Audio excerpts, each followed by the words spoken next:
A select group of Marines is set for a classified mission. It seems there is an island about 200 miles offshore, uncharted. Everyone simply forgot it existed. They've been told it's critical. Panther! Panther, freeze! Don't touch it! They've been told it's dangerous. But they haven't been told the truth.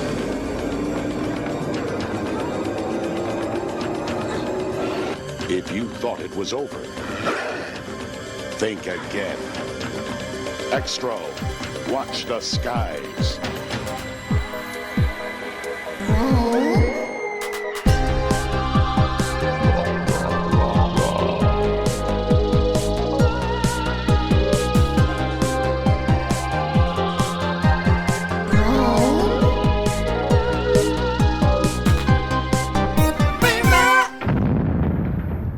What's up, rotters, and welcome back to Brain Rot, the podcast that takes a deep dive into the best and worst horror films of the 80s and 90s. I'm Stevie, your VHS veteran. Hope you're all doing horrendously.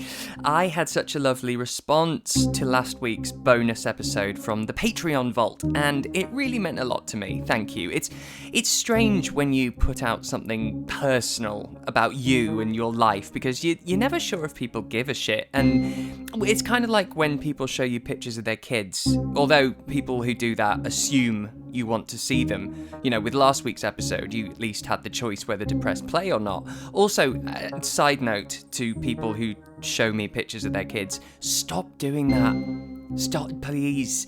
I know it's partly my fault because the first time you show me, I kind of panic and over-enthuse and I make you believe I'm truly invested in a photograph of little Timmy holding a spoon with Nutella on it, and so you think I want a visual update every time they take a shit. So I will take some responsibility for it, but I just can't muster the nerve to say I really don't care. So I'm saying it now. I'm good, thanks. Anyway, horror movies! Before Mike Muncer and I complete our Leprechaun franchise retrospective next week on Patreon, Becky Darke has joined the two of us to bring you a little Dream Warriors episode. Last year, me and Mike discussed Harry Bromley Davenport's cult classic Xtro on the Evolution of Horror's Alien series, and so I thought we'd dip our toes into the wider Xtro universe. I decided to plump for Xtro 3, Watch the Skies, as the second movie is barely available legally, and I don't want to induce a crime syndicate, so Xtro 3 it is. The movie is currently streaming on Arrow Player, and it's also available to rent and buy on VOD. Right then, blast off. Dream Warriors, we're back! Hello! Hello, everybody. How are we? How are you, Mike? I'm very good, thanks. It's like, 11 in the morning right now as we're recording this. I got up early. I watched Xtro 3 over my breakfast. I've had a lovely morning so far, Stevie, so thank you for having me. Yes, you're very welcome. And Becky, thank you for joining us. Thank you for having me. Yes, couldn't be happier to be back with my boys, especially talking about such a classic. Yes, well, I thought, since we are the morning of the commencement of the SAG-AFTRA strike, I thought it would be in solidarity to discuss I'm assuming, non-union movie. Very good. So that's worked out pretty well. Xtro 3. Watch the Skies. I don't know why, because it's on the very much on the ground. Very much on the ground under a concrete block. There's been no need to watch the skies for like 50 years, according to this film, right? Yeah. So I don't know. Except from toy helicopters, of course. Maybe it's to do with that. Now, Mike, you and we discussed the original Xtro on Evolution of Horror. And this was like your recommendation, Stevie. I was like, I need a good alien movie to watch with Stevie for an episode with Stevie, and I think I asked you, and you were like, Xtro, 100% Xtro. And that film was phenomenal. I absolutely loved the first one. I was so glad that you opened my eyes to that masterpiece. Although actually, like, I was thinking about it this morning. I was like, it's a bit of a blur to me now, that film. Like, I can't quite remember. I remember, like, toys coming to life, and there's a soldier, and there's a clown, and there are action figures, and there's a little boy in a flat, and there's a weird four-legged thing on the side of the road. But it's like a weird fever dream now when I think about that film. Like, I can't quite remember how that all fits together. But I remember thinking it was great. Yeah, but it's that, isn't it? Because that one is just about images that stay with you. Like, there's a very odd father-son relationship where he's sucking things from his neck. There's a birthing scene. That's As you say, there's a panther in an apartment block, and all of this crazy shit, and the backwards, the backwards sort of crab-walking alien, and it's uncanny, and it's weird, and it's very British as well. Oh, it's very so British. That's what I was going to say. That's the main thing that I remember. Yeah. And what do you think in comparison? It's a bit of a departure, right? Yeah, well, compared to the Britishness of the first one, this is this feels like, I'm sure we'll talk about it, right? But it feels like a very post-Aliens, post-Predator, let's basically do what they're doing, but with zero budget, I'm assuming.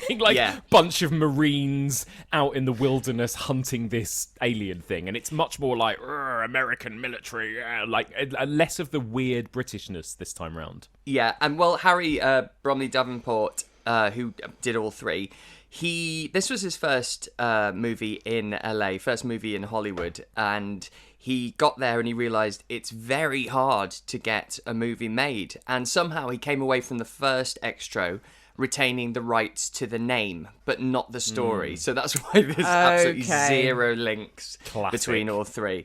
And so he, and it had become this cult hit. So off the back of that, he made the second one. And then because they weren't taking any other ideas when he got to Hollywood, he said, Xtro 3? And they're like, we love it! You got yourself a picture. But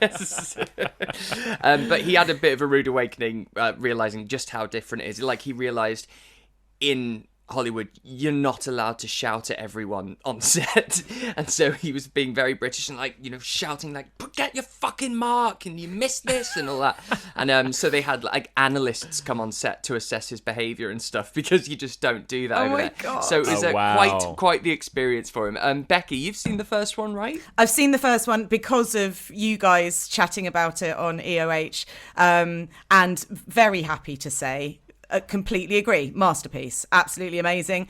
Again, I've only seen it that once, and I just remember it was a bit like Daughters of Darkness, where I'd never heard of it really, and then all of a sudden I'm like, oh, my life's been changed. There was my life before Xtro, and there was my life after Xtro. And it was the same with Daughters of Darkness, when Mike did that on his vampire series.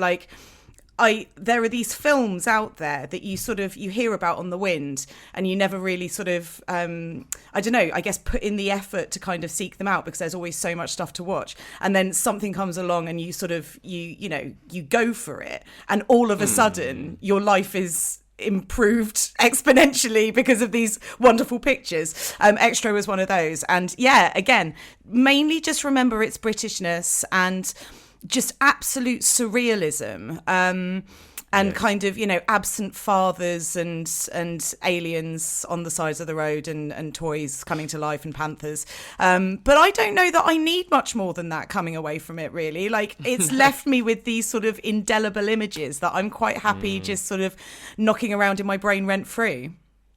Yeah, I completely agree. And what felt so British about it is it didn't feel like it had to tie everything up in a nice, pretty bow at the end, and the good guys didn't have to win. It was just a fucking weird, psychedelic experience. Whereas this one, you can really feel, even though it was shot illegally, a lot of it was guerrilla, it still has that Hollywood edge, doesn't it? Because it's almost a morality tale. The aliens getting revenge because its mate was sort of tortured, and I just found that really odd in this sort of Xtro world.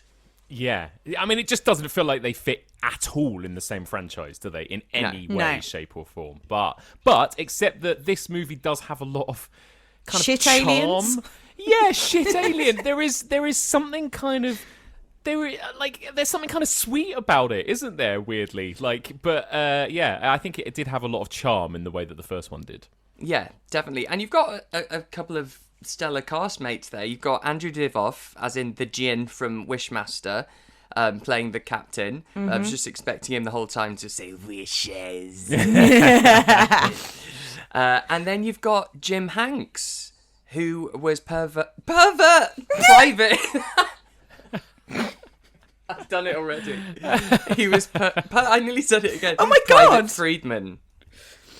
Yeah, Private Friedman, who he looks just like Tom Hanks. So oh my God, they're actually related. Yeah, they're brothers.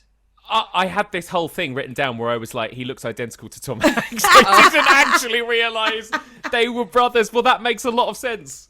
Yeah, and it's weird because you've kind of got two Tom Hanks in this film. You've got the actual brother of Tom Hanks that looks like Tom Hanks, and then Castaway Tom Hanks. Yes. Yes. Oh, God, I can't wait to talk about Castaway. Oh, Jesus. The old man. And yeah, but I looked up, and Jim Hanks, I think he makes a lot of his money from, he voices Woody in the Toy Story video games. So I say a lot of his money, like I know his, I know his account. Exactly, he was accountant. But Becky, for those who haven't seen it and probably won't watch it, do you have a synopsis for us? I do indeed. Okay. We open with an old school news report about a crashed UFO that's been faked by a little nerd to fool his chums. 40 years later, a lieutenant in the US Marines takes a band of fucking idiots to a remote island to dispose of abandoned ordnance, and instead finds that the spaceship and its tiny, daft-looking alien crew are in fact very real. They're a bit like Predator, but unbelievably shit. Can Lieutenant Kern and his team of morons survive Robinson Crusoe types, marauding bunny rabbits, Hollywood Halloween cobweb decorations, and bad computer effects, and get the evidence back to the media before they're picked off by angry spacemen and the friendly fire from other poorly acted military personnel? We'll find out. Nice. Yeah, that news bulletin at the beginning, well, first of all, it says, here's 22-year-old Charlotte so-and-so, and I was like, in 22, yeah, 22? Right. Mid-40s. And I was a bit confused about, so this story that you touched on about this boy Biff who saw the saucer and then said, then they said it was fake, Biff, of course. So are we saying that actually that was real and it was then covered up by the government? Yeah. Yeah, I would say so. Yeah. So that's when it happened, right? What a weird way to frame the backstory of the spaceship landing on Earth. I guess the whole, like, I'm going to talk about themes in this movie as if they have themes, but I guess it is kind of about, like, the government covering up things and conspiracies and that kind of stuff, isn't it? Yeah. It's very X-Files as well. It's very X-Files. In fact, they use the X-Files music at one point. The the like Tombs music, the ding ding ding ding ding ding ding. Oh yeah. Mm-hmm. But it felt very televisual and X-Files, didn't it? A lot of it. So it starts properly then, because that's like a prologue, and then we get a bookend of... We meet our main guy, Lieutenant Martin, Pervert Martin. And what did you think of him? So he looks like a crackhead, and he's got a gun, and he has this reporter turn up, and this is where we get the introduction to the flashback, isn't it, Mike? I loved it. I loved this whole wraparound story as well, with this woman is like, oh my God, he's got a gun, and then he just puts the gun literally next to him and goes, don't worry, I'm unarmed, come on in. And she's like, all right then, unarmed. Loved it from the start, because it already felt a bit like a bunch of people not actually using a script or anything and just kind of like making it up as they went along. But yeah, this wraparound story where then throughout the rest of the film we get little snippets of his kind of like, oh, but I was about to be in for a big surprise. Not the film noir. Yeah, like the kind of Sin City film noir kind of narration. That's when I started to get suspicious. Yes! And it's literally so ridiculous. Like, the missus wanted me to leave the forces, but I chose the Marine Corps over that baby-faced doll, dumb broad. It was just ridiculous. I loved it. But yeah, so we kind of get the backstory that I was a little bit confused about. they stuck a load of Japanese people on this island, and then there were forces also there, and then there was some cover-up, and it hasn't been visited. I think, quote, "We kind of forgot about the island." Yeah. So no one's flown over it. No one's thought about it for 50 odd years. So then we get our band of mercenaries. What do you think of this lot? Oh, a little bit fucking annoying and bland. Awful. I hated all of them. Me too. Again, it's like they're trying to do the James Cameron Marines from Aliens, aren't they? It feels like those characters, but like, and they're all a bit. I was going to say they're all a bit bantery. One of them is actually called Banter. Which kind of says it all, doesn't it? But yeah, they don't remotely act like anyone that's had any kind of military training. No, either, at all. Like, but that's no. they sort of explain that away by saying that like They're these expendable, are they're shit. they're basically the expendables because they're all like the worst of the worst. But they have no discipline, no interest at all in like being Marines. They're just like stoners and like sexists and just dumb. They're just like really fucking stupid, all of them.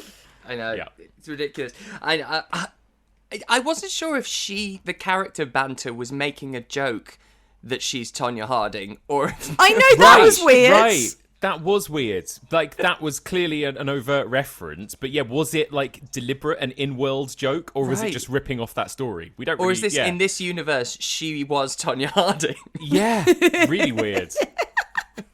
Well, like Tonya Harding's got into witness protection and ended up a Marine. Yeah. She's ended up on an alien island. I love that. So they go to this fucking island, and the dinghy pulls up to the shore at night, and they step off into day. Did you notice that? Classic. Tricky shoot, I imagine. And so then they're sticking flares into the ground so that they can bring the boat in the daylight. In the daytime, yes. Mm-hmm. Yeah. Mm-hmm. Yeah. Fantastic. And so then what? So they're just like sort of looking around with metal detectors, because the point is they've got to try and defuse a load of bombs, right, Becky? That's right. Yeah, so the kind of cover story is that they want to reuse this island for military training or something, but there's like a load of leftover bombs there. So they all turn up with their metal detectors to like blow them up, basically. So you get a bunch of sort of half-hearted explosions. Yes. Yeah. Some of which look like the sorts of pyrotechnics that like Iron Maiden would have behind them. It's just a big, like, there isn't even like a bang. It's just like a flare of fire. Yeah. They're so shit. And they find like rabbits everywhere. So many rabbits. So they seem to think that there's been like sort of military experiments going on this island, because they find like a human jawbone and then Which, like a by kind the of... way, may I say, whenever they find a human jawbone in a movie, always absolutely perfect. Perfect. Teeth. It's never crooked. Not a There's chip. never one. Yeah, No. it's really well kept teeth. Yeah. It's always just straight, even, just perfect. Yeah. Although they say something, don't they? Like, oh, it doesn't look like he flossed. Like, Yes, that's right. Yeah, Yes, yeah, it does. It does look like he flossed. He's really got does. perfect teeth. Yeah. When they find the rabbit that is dying, this is when I knew when you know what you're in for, because it's a dog toy. Yeah. Because you've got rabbits, Mike. They have straight hair, and this thing is curly white hand puppet. And let me tell you, they don't make that noise that the bunnies made in this film as well. These bunnies were like, wee, wee, wee. I'm like, that noise does not come from a bunny. It's a very strange choice to make this island full of rabbits, right? Like, it's not the most threatening, scary thing to create an atmosphere for a horror film, is it? Like, oh, this like cute little fluffy bunnies hopping around Just everywhere. hopping and flopping around in the background the whole time. I was delighted, but not exactly very horror movie. I mean, I guess, now it's used in things like Us, and there's something supposed to be That's sort true. of uncanny about these sort of like silent little sort of creatures, White like rabbits, just hopping yeah. and bunning around. And it's the same 3 that they just strategically place in Yeah. each scene that you Just can like tell. throw one into shot. I had a bit of a, you know, when a line someone says just doesn't sit right and you can't work out why, but when he says, because they find sort of skeletons and stuff like that, and he says, I think they were using people as human guinea pigs. Yeah. Mm-hmm. And I was going, why does that sound weird to me? And I think it's saying people and human. Surely it should just be, I think they were using them as human guinea pigs, or they were using people as guinea pigs. Maybe they were nervous that the audience was going to get confused between rabbits and guinea pigs. Yeah. I mean, there is a lot of like rodent imagery at this point, isn't there? I'm like, well, yeah, exactly. Do we need the rabbits and the mention of guinea pigs in the same I think film? saying human guinea pigs, which is said anyway, is a little bit confusing anyway. Because I understand that when you use that, you're not referring literally to the animal guinea pig. It's more the metaphor of being a test But that's what subject. a metaphor is, right? Yes, Like, yes. That's the Yes. point, isn't it? So to sort of duck out of your metaphor and lose your cool and say human guinea pig. I don't know. Stevie, are you saying that this script has issues? Is that what you're saying to us? Oh, God, I've opened a whole can of human worms. Human worms. Anyway, so Caveman, Castaway. Oh my God. Becky, talk to me. I have never seen such budget old man makeup in my entire... They have used what appears to be talcum powder and Tipp-Ex to create this old man look on this like sort of Robinson Crusoe castaway guy. By just literally, it looks like they've Tipp-Ex'd his beard and his eyebrows and run a load of talcum powder through his hair and or through his bad wig, and that's it. They just sort of stopped there, sprayed a bit of fake tan on him. Boom, we've got ourselves a castaway. Yeah. Also, these Marines, well, one of them spends a lot of time like giving him a real scrub in the bath. Like, I don't know, did they need to go to that much effort to wash it? She's like massaging his hands in the bath and stuff. I'm like, this is a weird. It's a weird moment in that, especially when she says, "You remind me of my dad after he had a stroke." After he had a stroke? Yeah. I'm not sure that's backhanded compliment. A compliment. Yeah. But we catch a glimpse of the alien because they find the big stone cement cube. Okay, I've got a question about the cube. Yes. So they say that they flew planes over the island and covered the spaceship in cement. Yes. How? Did it land in a cube? In a perfect cube. Did they have a mould that they then like deconstructed and took away? Why is it a perfect hollow cube? That's not how concrete works. It would just be like a big solid like puddle, right? Like how? Definitely. And it's got iron rods through it as well. So I don't know how this happened. I think that the alien has been, zhuzhing it up over time, maybe, from the inside. Oh, dear. But yeah, so she's bathing. This is the hot lieutenant lady, and she's bathing. Also, he's got very long hair, but a completely trimmed and kempt facial hair. Yeah. Yes. He doesn't actually look dirty or unkempt enough to be this castaway that's been there for however many decades, does he? At all. He's also got really good teeth as well. He's got quite, it's all a bit weird. So what did we think of the inside then? Because they crawl into the cube/spaceship. What did you think of this, Mike? Because we get some good glimpses of the alien now, don't we? Love it. Love the alien. The alien is like, is it some sort of puppet type thing at times? Like it looks like it's some sort of practical puppet at some shots. Other times it looks like a little person running around. Yeah. It's like all the classics, right? But I love this weird, it's just a lot of, it's like Becky said in her synopsis, it's a lot of like Halloween shop spider webbing and that kind of, and a few flashy lights and a bit of like 90s CGI sort of electricity sparks and that kind of thing, right? I liked it. I was into it. It was fun. I kind of wish we'd spent more time inside the cube, to be honest. It was good. And we see that the alien was a collector, right? Because there's like a sarcophagus and a typewriter and a some grandfather clocks. Yeah. Yeah. That's weird. And he's Okay. I like them. They sort of make me go like, aw. Like they've got sort of little gormless faces. Yeah. And And so they're static. tiny. They're so static. They're very static. They're tiny. Because what seems to happen, and this made me laugh, was the predator thing. So they've got that sort of like shimmery chameleon thing where they're sort of blending into the background. But the shimmer around them is sort of big. It's like a big, and then they materialize, and they're these like teeny tiny little Lego people. Yes, they're absolutely. It looks like the least threatening thing I've ever seen when you actually see one running around in and the then jungle. then or their whatever. little faces are just a bit like, duh.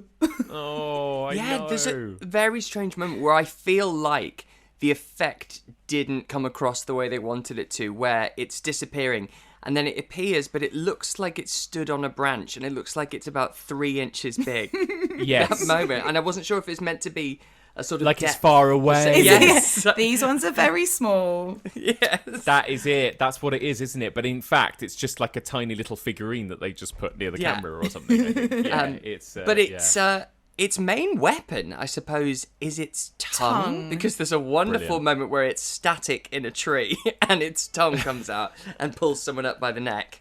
Loved it. Loved the tongue. This weird kind of pink, like cylindrical tube, right? That also then goes, and it has that. It reminded me of that, like CITV show Zap. It's like those kind of like 90s electricity effects. What a reference. I loved Zap so much. Oh, masterpiece. Masterpiece. Complete masterpiece. Avant-garde. It was avant-garde. It was like art house cinema for kids. So good. And then later with the tongues, the aliens got one of them, I think it's Riley, who's like a budget Gary Busey.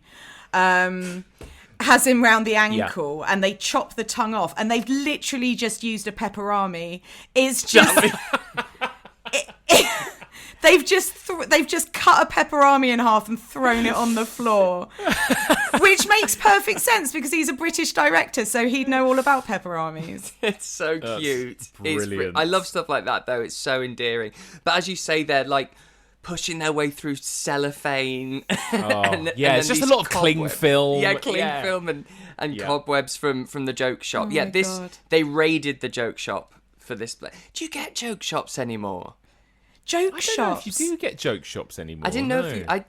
I don't know if you even got them in London. I know when I was growing up north, that was the most exciting thing to do on a weekend. Go to the joke shop. Yeah. You'd buy, chewing gum that snaps on your finger when you pull it out. Yeah. You'd buy, got sweets that actually taste of garlic. All that sort of shit. Stink I bombs. miss that. Stink bombs. All of this like is probably itching powder and sneezing powder, which was usually just pepper, I think. Yeah, it was. Pepper in a It box, was. The joke shop, and there'd be magic wands that that collapsible, and then they straighten up, stuff like that. But a lot of these things, I think now would just be lawsuits waiting to happen. The stuff that we could have, like fucking those snap wristbands. Remember? Oh, I love those Snap bands. Yeah. Loved them. And I remember at one point they were talked about being banned because they were cutting kids up because it was you just slapping metal on your wrist. But yeah, it feels like they've taken a trip to the 1995 joke shop in this place. And I'm gonna say I kind of I got some of the feels and emotions when we watch back the video. Oh my god! Of the couple, the alien couple. I know. It's like an alien autopsy video, like the sort of classic. The foxes, yeah, exactly. But it's not an autopsy because the little pregnant one's still alive, and so they're like cutting it open, and then they bring out a little tiny baby gormless alien. And the reason, it turns out, that the aliens aren't friendly to the human race and go a bit apeshit and start killing everybody is because the mate, is in a cage, literally watching his partner die. And be, sort of eviscerated and it's the baby be sort of taken off and stuff. And so There's an amazing moment where he sort of strongmans the bars of his cage open. So good. And like comes out and goes completely ballistic. I got all the feels as well. I thought it was really well done and very sad. Wildcat though, it makes a wildcat. Oh, it does make a sound, wildcat sound. Yeah. It does the same sound. It's the same one sound effect over and over again.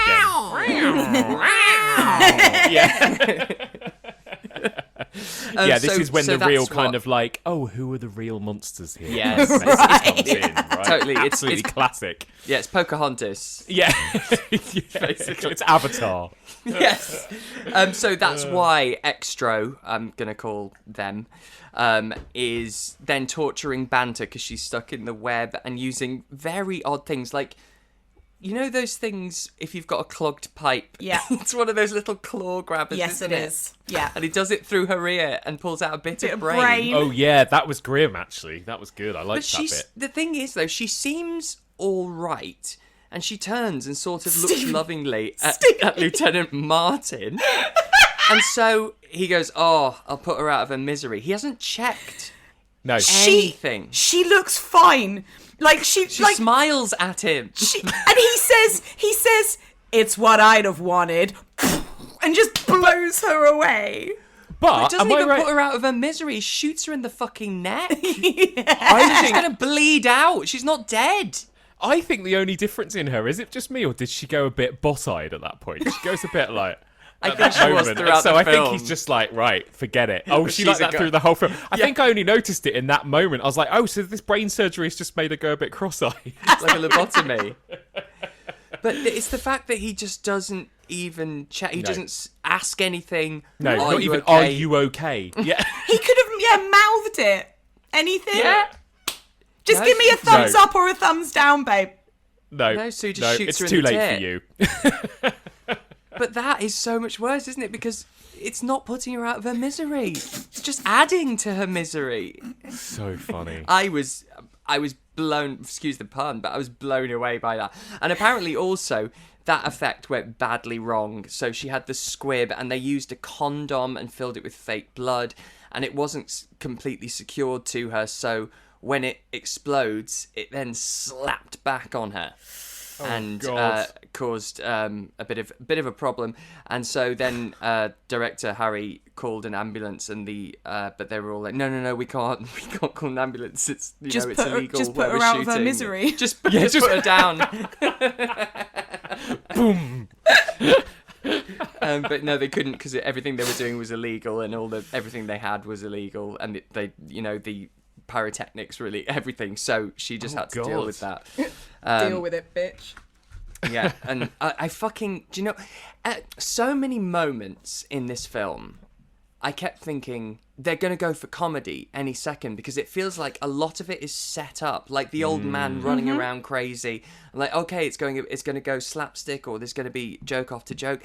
But it never does, and it's the weirdest tone. It's played straight. It's played straight. I think that's what adds to its kind of sweetness, but also its naffness, right? Is that it is taking itself deadly serious, isn't it? I think throughout. Yeah, it's really interesting.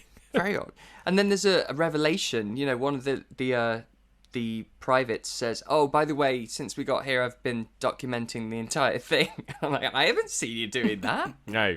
Not with his once. like little Sorry, when? brick-like 90s disposable camera that he's got on him. It's very strange. Yeah. And there's a bit where Xtro pulls someone's ribs through their back and through their clothes. Yes. So it's definitely not just a jacket with ribs stuck to it that they've put on someone. No, definitely not, Stevie. It's high-end practical effects where the alien has punched through somebody's back and pulled out their skeleton through the jacket. Yeah. Yes. Okay, good. Yeah. Good, perfect. Incredible. Also, we're about 10 minutes from the end of the fucking film, and they all have a campfire and start talking about their exes and their marriages and start introducing their backstories. I thought it was very odd timing. Very strange. It's like, give us the feels, give us a bit of emotional heft to these characters. Suddenly, they decided to do here, right? It was almost like they were trying to stretch it to 90 minutes at this point. Yeah, it was very strange. But the bad captain who deserted them, so he's come back, and I don't really understand anyone's MO in this a lot, because even the main guy, the general, back at the base, when he calls him, and then he kind of goes, "Oh, I need to just check my lunch plans are still confirmed." Oh yeah, that was it's doing its satire, wasn't it? Yeah, Like, I think so. Maybe like the rich, the powerful people at the top not giving a fuck. Basically, I think. Right. It's a political masterpiece, Stevie. Yeah, sure. Yeah. And then, so what do you think of this final act then, when there's a lot of scuffles and people punching and Watkins dies? It's too many Marines fighting Marines and not enough alien horror, if you ask me. Agreed. Like, I didn't need this new set of whatever they are of people coming in to kill them all. The G-men. Just give us some more fun alien shit, to be honest. I want to see more ribs being pulled out of jackets. Yeah.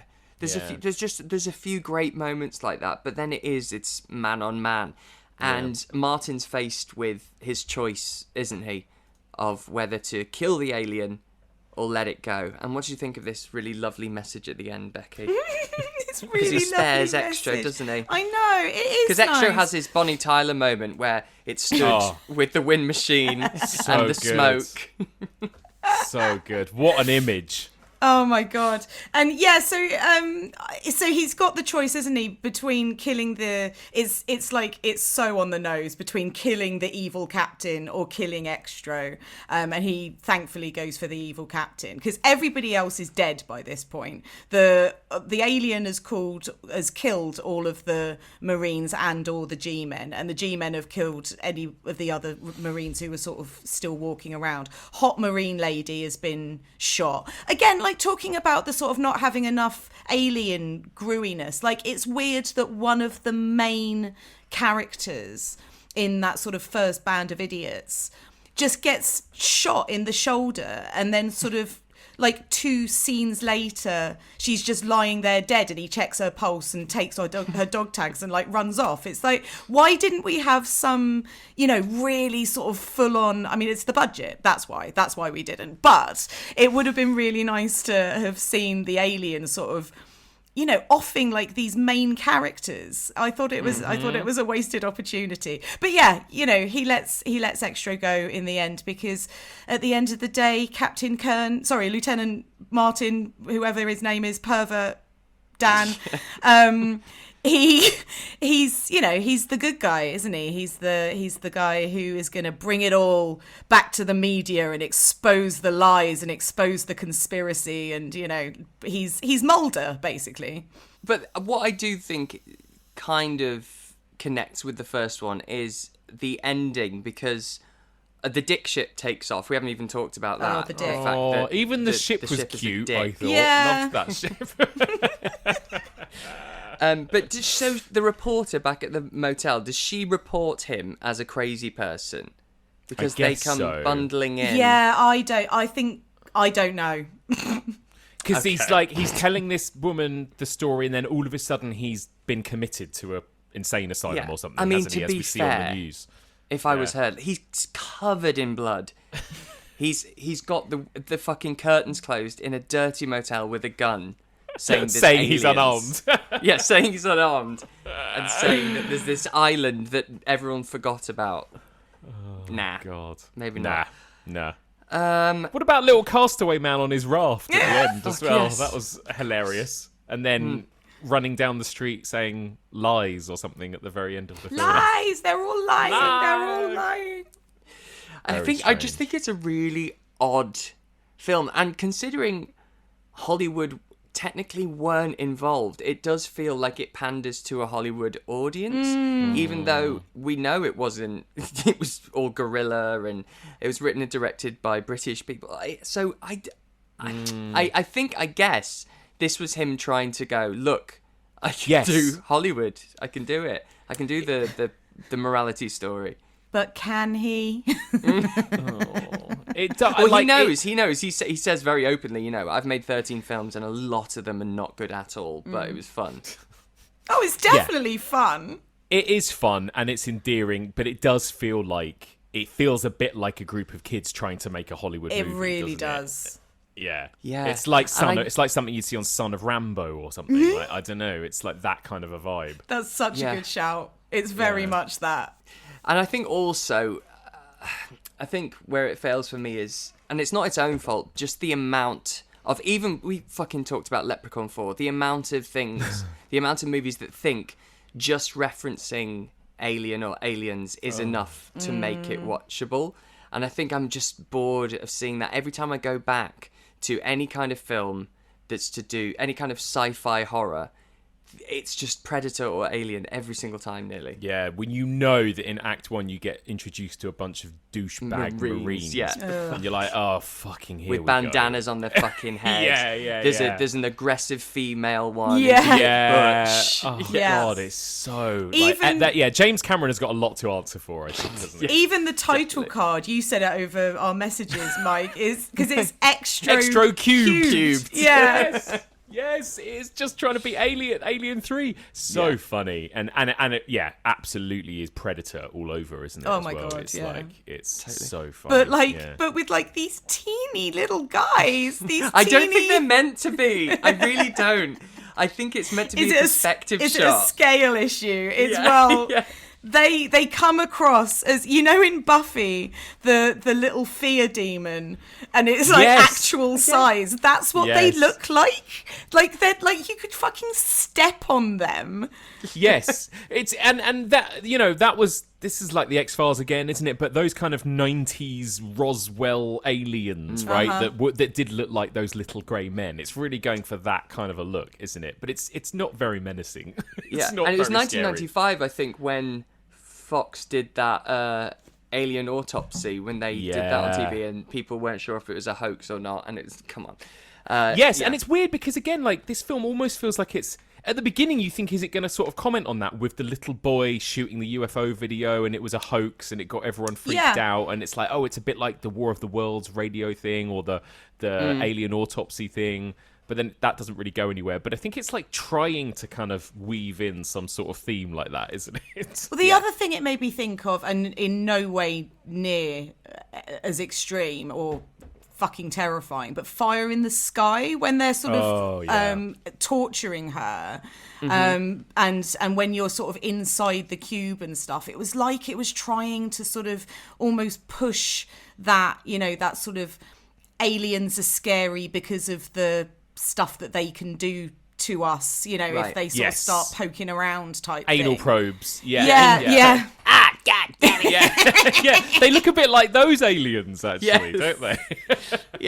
What moo, would you moo, say? Moo, moo, moo, moo. Moo.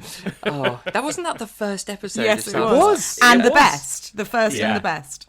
I was talking to Mike before this, though, Becky. So the second one, which is, I mean, I would have loved to have done it, but it's really hard to find. You can get it on a very old DVD, and it's barely on. It's not on any sort of streaming services. But that one is very much about. If this one was going for Predator, the second one is very much Aliens, even more than this, because it's sort of they enter another dimension, and the alien is this massive fucking hulking thing, and it's just like the Xenomorph, basically.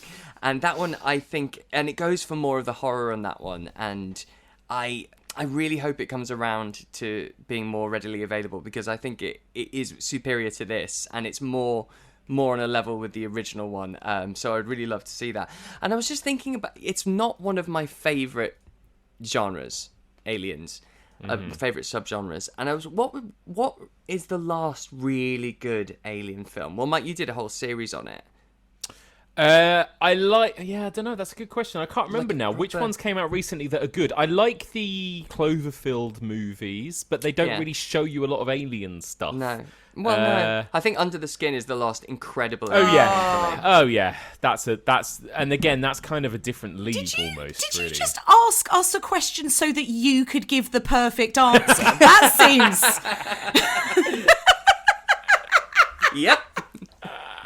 Now I look cool.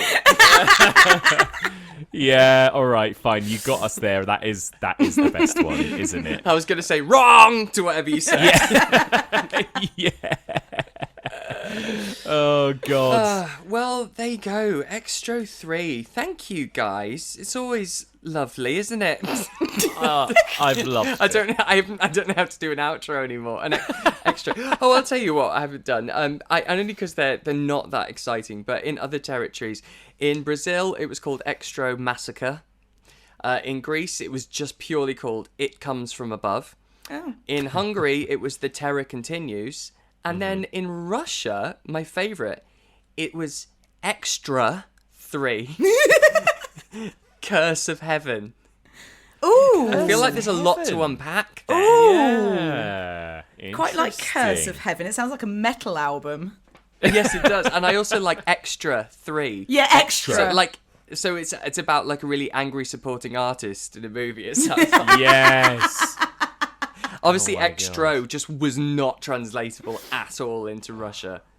I love it. Have there been any more? Was this the last Xtro, Stevie, or have we had This is more the last since? one. I think there was a documentary in 2005 called like Xtro Exposed, but I think that was mainly for like a Blu-ray extra. Yeah. A Blu-ray Xtro. Yeah. No, but I mean, we always say this, don't we? Like, I think it would be. You can't. The thing is with the original, you can't remake something that only works because it is so haphazard and so handmade and so fucking cracked out and weird. So weird. To Nothing deliberately that try weird and make would get that. made now. Yeah.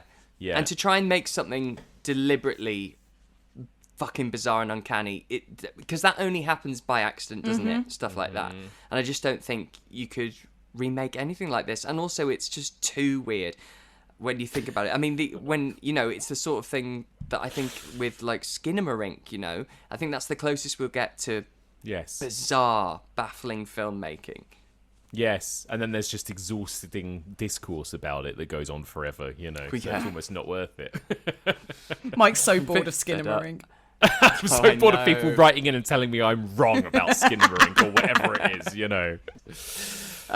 Well, listen, guys. Thank you very much. Xtro 3. I mean, you both say it was very charming. I mean, I think it's fine. It's fine. It's fine. It's on Arrow. Yeah, it's on Arrow Player. Like, it's 93 minutes. If you want to see some very... Like, when I say charming, I mean, it's not really the characters and stuff that are charming about it. It's the way that they have used whatever tiny budget they've got to eke out the most sort of like arbitrary and very unconvincing alien activity, whether that be Halloween decorations or pepperonis or slightly gormless men in suits. And I don't know, there was something just sort of watching it yesterday before I went to work. I was like, do you know what? I'm not having the worst time. Yeah, No. It gives you those vibes that I know we all like when you can see the effort that's gone in. Yes. Like, was it Bloody New Year when they were in That the is- hotel? That's exactly what it reminded me of. It's like Becky said, it's not charming in its actual script or characters. It's charming in the fact that it's a bit shit, but it's trying, right? Yeah. Yes. Oh, I love that. Well, thank you very much. Have you got anything you want to plug? Anything coming up? Anything major? You're always very busy. Yeah. What have we got? Well, just the Evolution of Horror podcast every Friday. Tune Your in. episode, Becky. Yes, This Friday. Yes, That's this just Friday on the week we're recording the Friday this. that just went. The Yes. Friday that just We went. Me and Becky discussing mad, psychotic women with fatal attraction and misery. What a double Such bill. a fun chat. Loved it. And we're going to be doing a whole bunch of screenings in the north together later on this year, Becky, aren't we? In October, which I think we'll be announcing soon. But we'll be going to, Becky and I will be going to Manchester, Liverpool, Edinburgh, Newcastle, York, Leeds, all kinds of places. Yeah. So, yeah, keep We're an going to eye get out for T-shirts that. made. Oh, it's going to be great. It's going to be proper lads on tour. Yes. Amazing. All right, guys. Thank you so much. Thanks, mate. Thank you. Love you. Bye. Love you. Bye. Bye-bye. Love you. Bye.